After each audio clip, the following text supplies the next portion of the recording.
So I'm at Ponderosa today doing a solo visit down at the koi pond.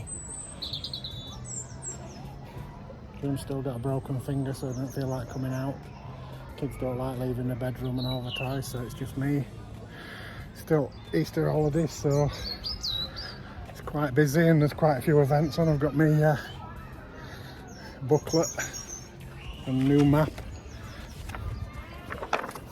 I had a little extension, just this beach area. So I'm going to have a look around there. There's a couple of new animals there and mostly it's playthings. So let's have a look what we see today. We have two here at Ponderosa and they're called Bruce and Bolt. Wallabies are native to Australia and can be found in a variety of habitats including forests, shrublands and grasslands. We have three females on site at the zoo and they're called Sarabi, Vitani and Zira. Meerkats are omnivores, which means they eat plant and animal matter. In the wild they will eat fruit, insects and small mammals. They work as a team to target their prey by communicating using purring sounds. A group of meerkats is called a mob, gang or clan, consisting of between 3 and 50 individuals. Here at Ponderosa Zoo, as you can see, we have a group of 3 females. They are all sisters and they are 4 years old. In the wild they are found in the deserts and grasslands of Africa, including Botswana, Namibia and South Africa. As you can see, they are quite small animals, measuring 25 to 30 centimetres in height, and their tail adds an extra 19 to 24 centimetres in length. Everyone, today I'm here with our Coatis. We have 5 here at Ponderosa Zoo. We've got 1 male who's called Merlin and 4 females who are Willow, Bella, Nina and Sienna. South American Coatis are omnivores, which means they eat animals and plant matter. In the wild, they will eat fruit, nuts, invertebrates, eggs, reptiles and small mammals. Females usually live in groups of 15 to 30, while males are usually solitary. Our species of Coati are distributed over South America, hence their name South American Coati. They range from Colombia to Uruguay and northern Argentina. They inhabit forest and shrubland in the wild. South American Coatis can be identified by their reddish-brown fur, long banded tail and dark-coloured elongated snout. The coloration of their fur varies between each individual. This species is a member of the raccoon family.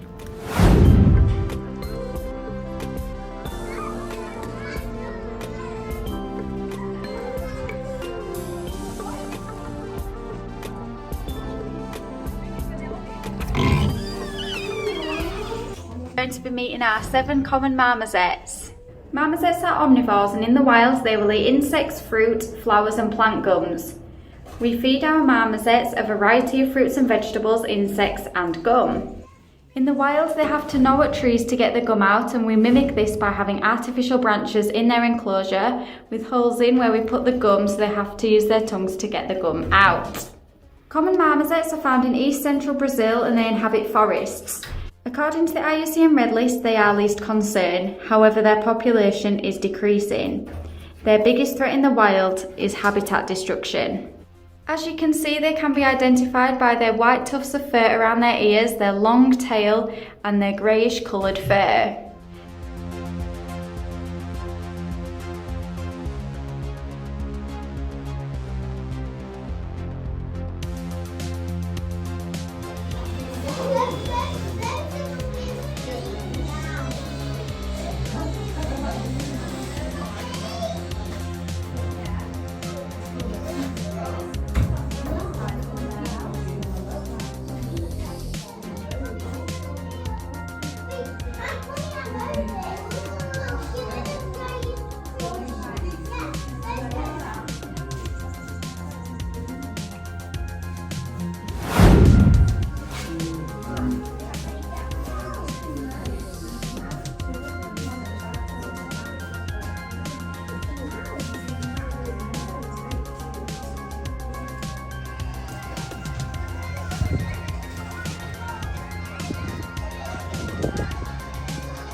them. They're fun, aren't they?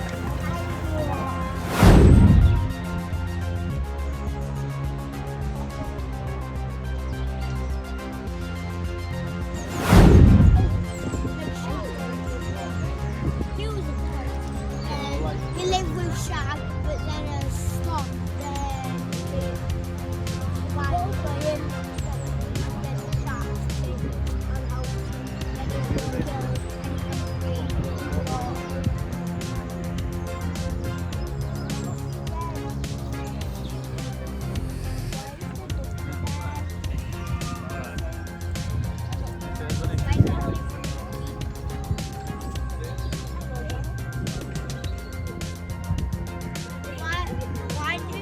Why do sharks have gills?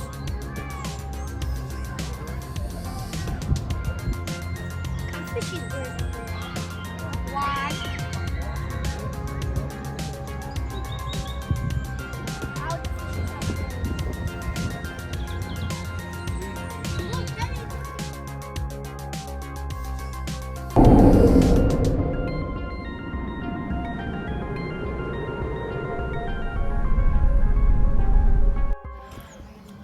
Outside the Serval area, according to the pamphlet, at 1 o'clock I've got a feed in,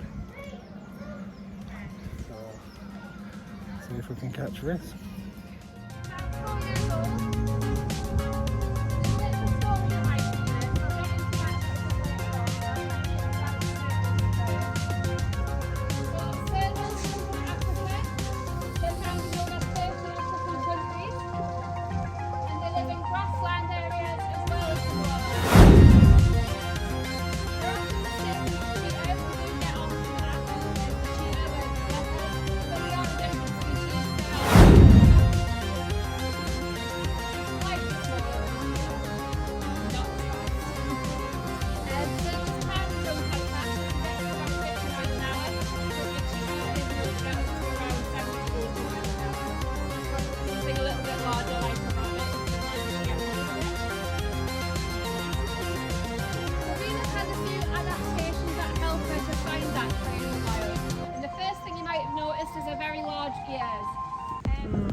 That was the new area that just opened a couple of days ago. It's all free as well, bouncy part.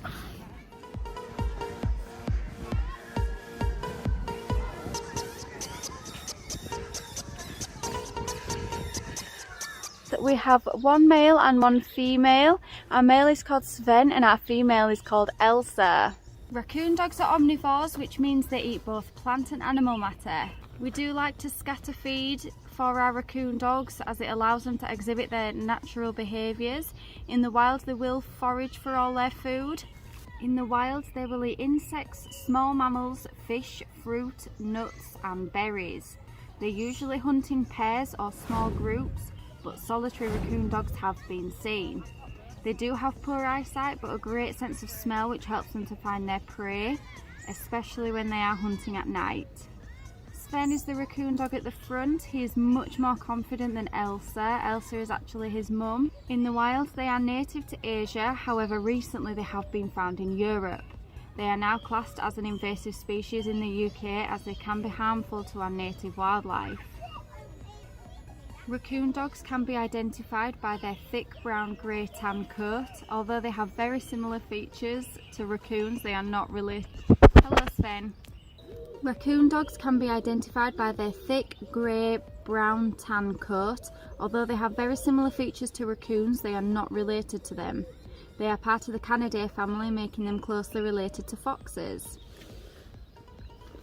According to the IUCN Red List, raccoon dogs are least concern and their population is stable. There are a few factors that are affecting this species, including habitat loss, and they are persecuted across their native range due to them being a pest species.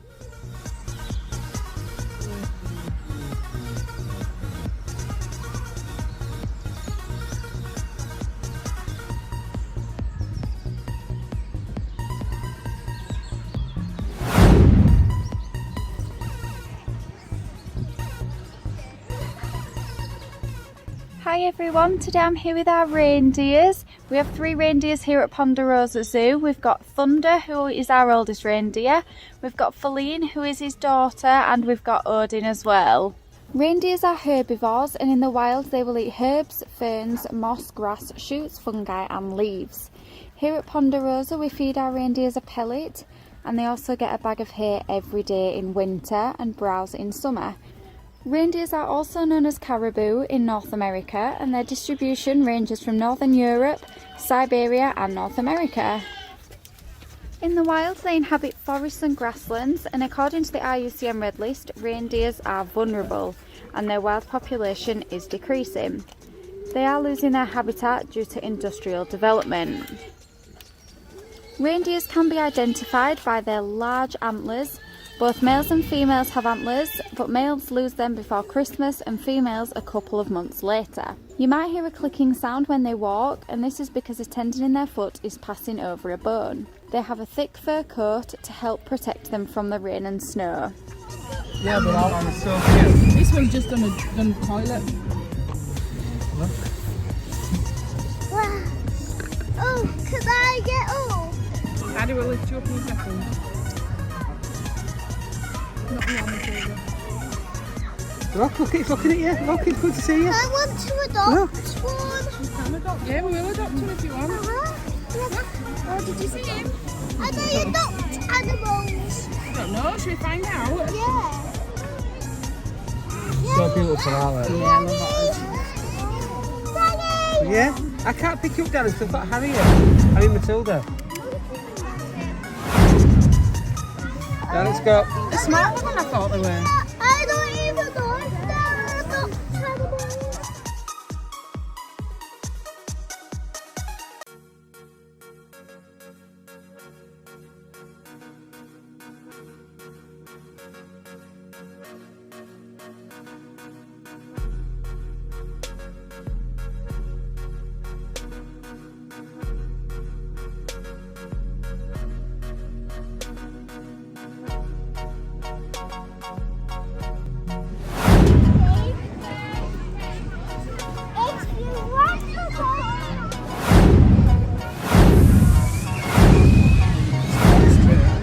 Hi everyone, today I'm here with our 3 Asian short-clawed otters.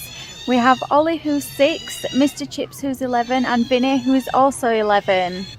Otters are omnivores, and in the wild they will eat crabs, mollusks, fish, snakes and small mammals and birds. For breakfast this morning they are having roach and crayfish. They will also eat a variety of fruits and vegetables, but their main food source here at the zoo is fish. They are a sociable species and can live in groups of up to 12 individuals in the wild.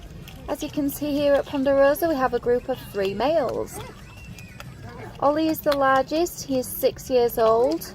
Mr Chips is medium sized, he is 11, and Vinny is the smallest, he is also 11. Asian short-clawed otters are distributed all over Asia, and they inhabit forests, shrublands and wetlands. According to the IUCN Red List, they are vulnerable and their wild population is decreasing. The biggest threat to this species is habitat loss due to aquaculture, deforestation and human settlements. Now they've finished their roach, they're having a scatter feed of crayfish. Our otters can be identified by their brown fur on their bodies and cream-coloured fur on their necks. Their fur has 2 layers, long shiny guard hairs and a very dense undercoat.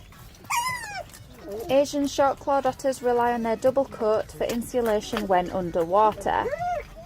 They have small eyes and ears and have webbed feet to help them swim. Thank you so much for joining me today. I really hope you enjoyed meeting our 3 Asian short-clawed otters.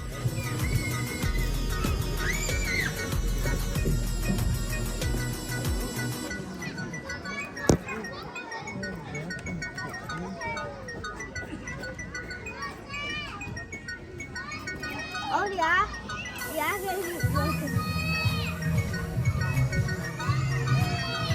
that one we ate it all. Oh, that got wet. That one got wet.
Hi everyone, today I'm here with our rough lemurs. We have 3 here at Ponderosa Zoo. They're called Julian, Amina and Oddbod.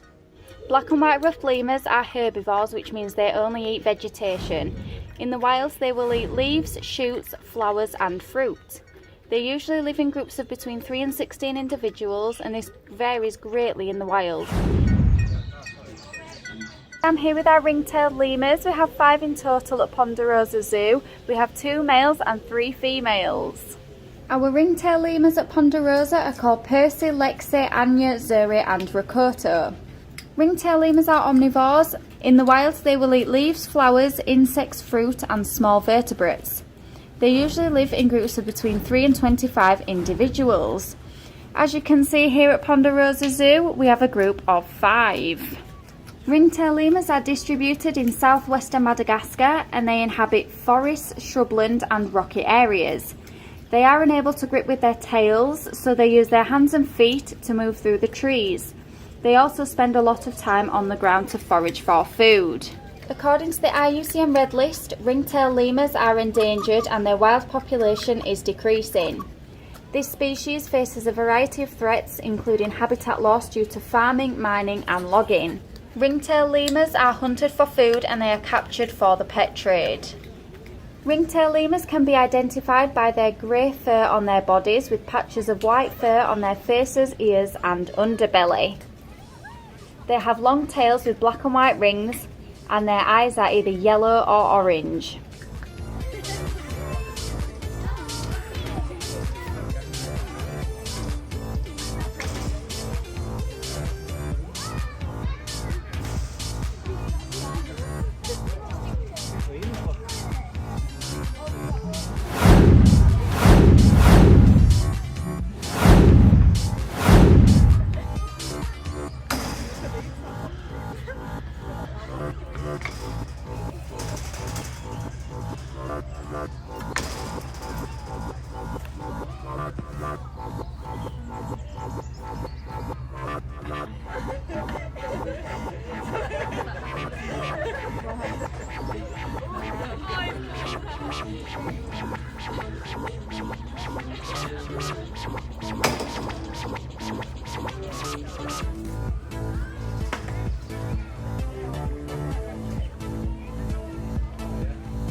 have two sisters here at Ponderosa Zoo, Iona and Isla. Scottish wildcats are obligate carnivores, which means they only eat meat. In the wild they will eat small mammals such as mice and voles, however their main food source is rabbit when it is available. They have been known to eat birds, invertebrates and reptiles when their preferred food sources are low. Here at Ponderosa we distribute their food in numerous ways to encourage their natural hunting behaviours. We often hang food, bury their food and hide it in hard to reach places. Scottish wildcats are a subspecies of European wildcats. They are found in the Scottish Highlands, however historically they lived across Britain. They look very similar to a domestic tabby cat, however one noticeable difference is that they have a thick tail with a black tip and black stripes. Wildcats also have a larger cranial capacity, a shorter gut and a more angular jaw. They need a more angular jaw as they survive purely on killing and eating prey. Scottish wildcats are one of the last remaining natural predators in the UK, and there are a few charities working very hard to save this species. These cats are being bred to extinction as males can mate with feral cats, producing a litter that is only 50% wildcat. Eventually we may be left with only hybrids. Our two Scottish wildcats belong to a breeding programme, so they will act as a safety net if wild populations do go extinct. As you can see, Scottish wildcats are very well camouflaged. They blend into their environment really well to hide from predators.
That will be solo day at Ponderosa. Finished now. Weather has been good all night, all day. Seen Serval's been out a few times, Scottish cat's been out a few times. Seen most of other animals.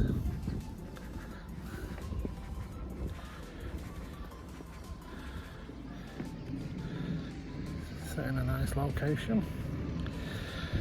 So time to go home. See you later.